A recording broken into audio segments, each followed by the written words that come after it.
Hello po mga kapatid, kumusta po kayo lahat? Ako po si kapatid na LB Baging dito po sa lokal ng Jerusalem, distrito ng Mediterranean po.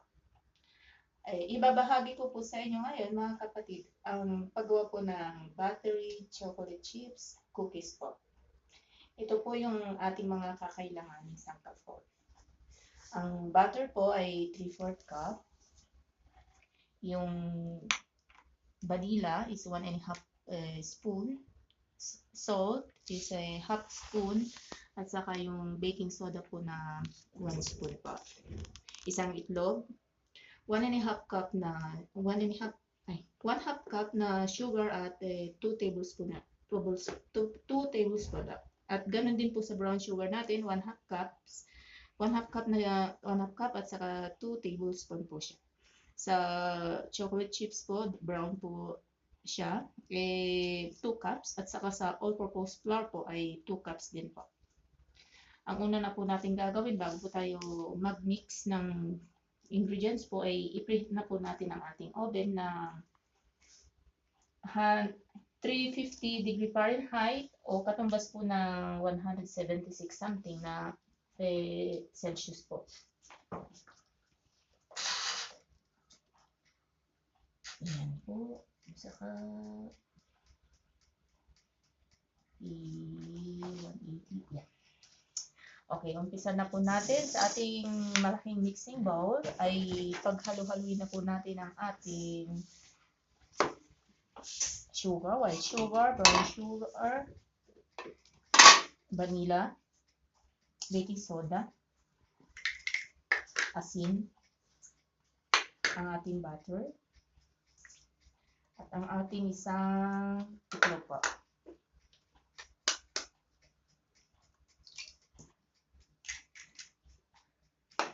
Gagamit po ako ng kutsara o pwede naman po itong sandok po.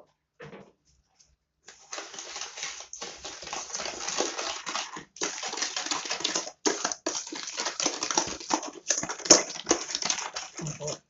Ito siya.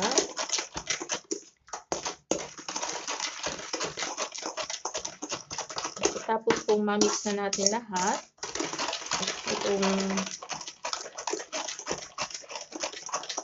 asukal, butter, baking powder, asin, at saka yung itlog po ay ihahalo na po natin ang ating harina na 2 cups po.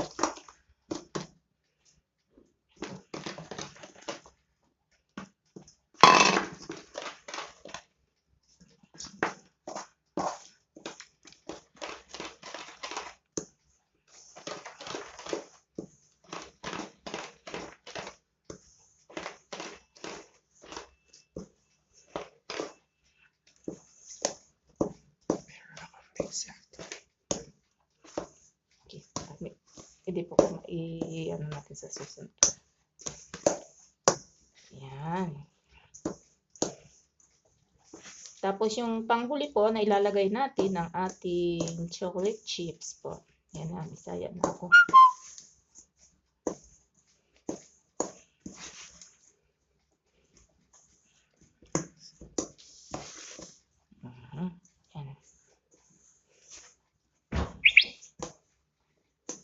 Ganito po yung ano niya, yung sura po niya kapag halo na po natin at ng kailangan. Yung panghuli po natin ay halo ay ang ating brown chocolate chips po.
ano po natin hanggang sa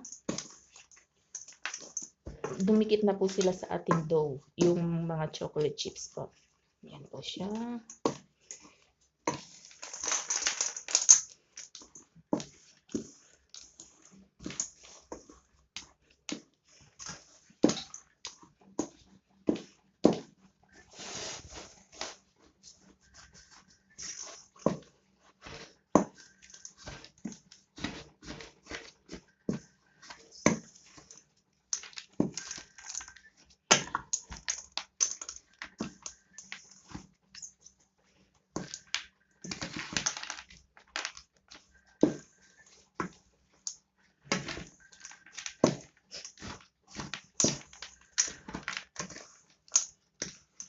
Yan. Ano?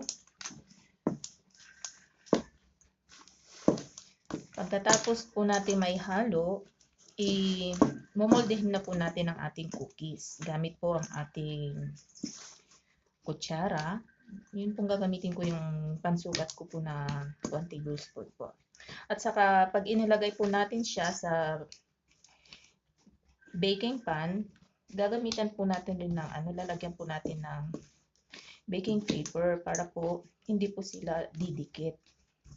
At saka dapat po may 2 inches po na layo nila sa isa't isa para hindi po sila magkadikit-dikit.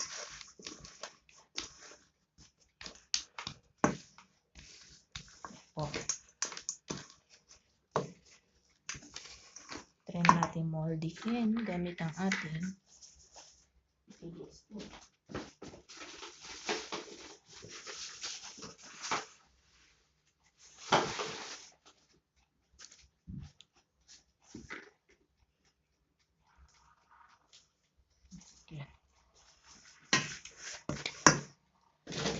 Ito po yung prepare ko na baking pan.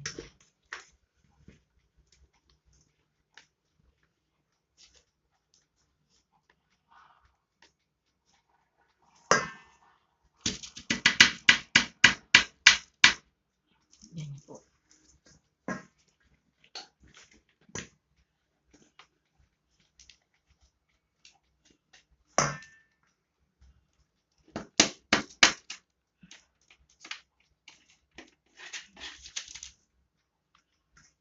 Pag nahulog po yung mga chocolate chips, pwede naman po idikit sa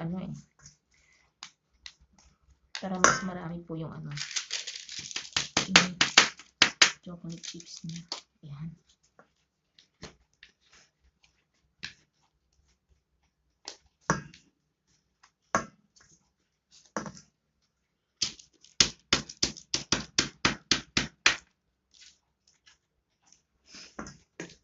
Mas maganda pong gamitin yung, hindi po ako nakabili, yung ice cream scoop po. Para wala pong hassle sa pagtatanggal po kapag na-mold na Yan. Pero hindi wala po kasi siyang Yan. Di ba?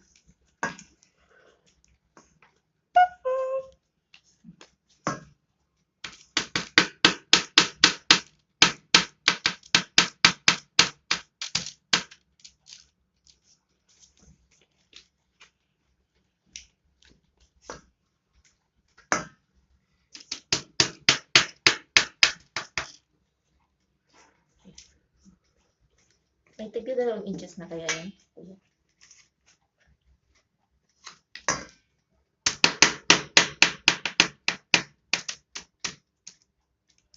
Biling na ako ng pangkat.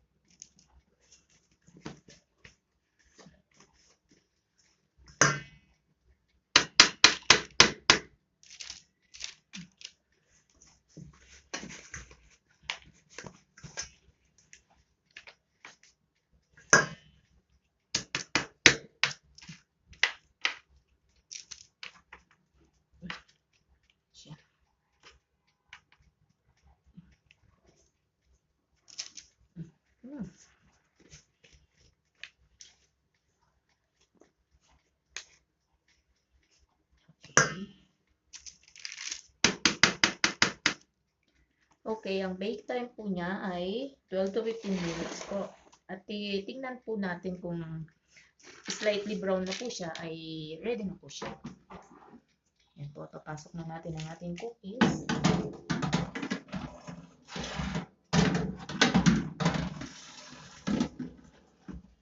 Yan. Start na po ng timer, 12 to 15 minutes po.